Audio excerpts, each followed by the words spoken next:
So let's start with you kind of alluded to it there, but has the LCS lost its hype? I think you would have to argue, yes, it has.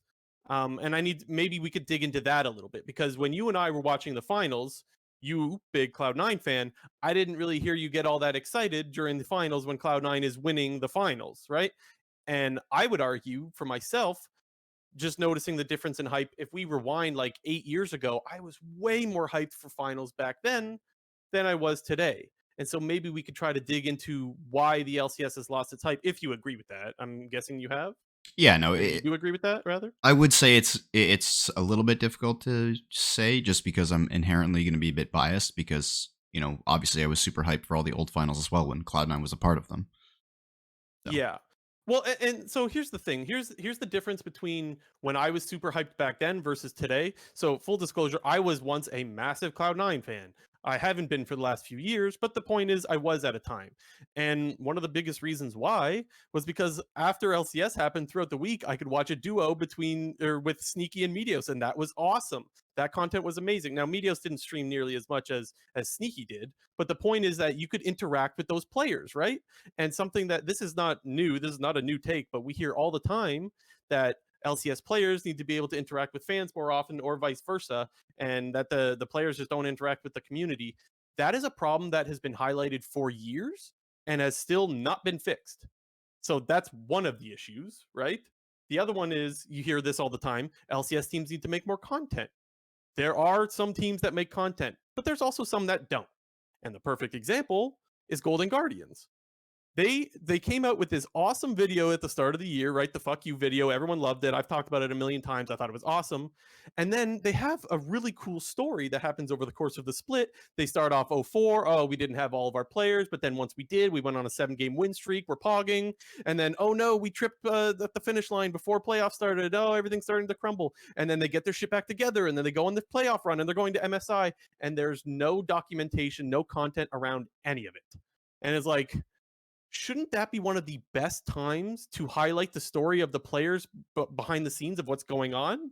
Like, that is another swing and a miss. And I promise I'm almost done ranting. Um, the other one is just making the LCS easy to consume. This is another thing that people have said for years. Like, we're always changing the schedule. There was Saturday, Sundays, and then Monday Night League, or there was Friday Night League, Saturday, Sunday, and then they switched from that, and now it's during the week. And it's like you're always changing the schedule. It seems like it's making it more and more difficult to consume the LCS all the time because now it's during the week. And it's like, these are things that we've known for so long, those three things of player engagement, LCS making content, LCS teams making content, and then making the product easy to consume. And the LCS and the community altogether, all of us combined, we have failed at fixing all of those things. And so when you highlight that, doesn't it seem pretty obvious why the LCS is like continuing to fall in viewership? Like, I think that's I we know the reasons, but nothing gets done about it, and that's what's really surprising and a little bit frustrating, I have to say. yeah, I think the LCS teams are naturally going to have.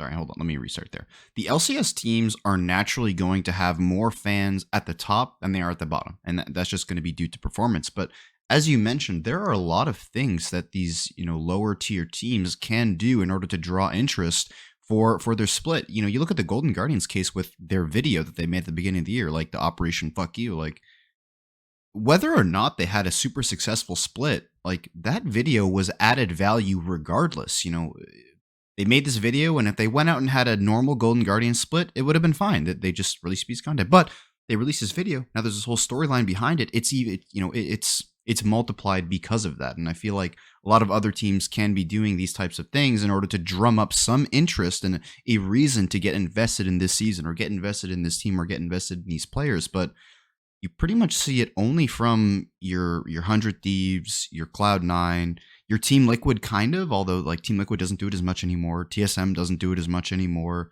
There's very little behind the scenes content within the LCS. It's pretty much only Cloud9, and then you throw in Team Liquid, 100 Thieves, and TSM in that conversation. You know what's ironic about the Golden Guardians part too is that like the whole fuck you video was about no one believing in them, right? And we believe in our team. But the irony for me is that if the team truly believed in that team being able to win, wouldn't they have had like a bunch of content slated to go? Like, hey, on this awesome run that we're gonna have, we're gonna be doing content around this team because we believe that this team's gonna make a run. Like, if you knew that you were gonna go to MSI, you're gonna have content around that, right? So like the irony is that I don't think the content believed in them either. Hmm. Uh, but I don't know. Maybe I'm wrong there. Maybe I'm jumping ahead to some conclusions. But like, it seems to me if you actually believed in them or you actually believed in yourself, there would be a bunch of content ready to go around these players. But I guess my earlier point was whether or not they themselves believed it, it gave other people a reason to invest in the Golden Guardians. Be like, oh wow, these guys actually were backing up their shit talking. So Yes. Yeah. it's like I said, it's more about giving other fans and other teams and other players a reason to invest in your team and your players in your season. Because as a person who is a Cloud9 fan, I like NA, I follow NA, but for me, it's Cloud9 is the end all be all. But when you see stuff like that, I need to find a reason to get invested in watching like Cloud9 versus Golden Guardians. Like for me, as a Cloud9 fan, when I look at Cloud9 versus Golden Guardians, I look at a free win. But if this whole thing that Golden Guardians is running with, that hey, our team is actually better than expected, and there was a bit of like a Cloud9 versus Golden Guardians thing going on during the split, where Sven was calling them like frauds and whatnot, and that was a reason for me to get invested in those matchups versus Golden Guardians versus like Cloud9 versus Immortals. Like that's a free win. Like I don't even have to pay attention here, but against Golden Guardians, like you actually had to pay attention because they were a decent team. Yeah.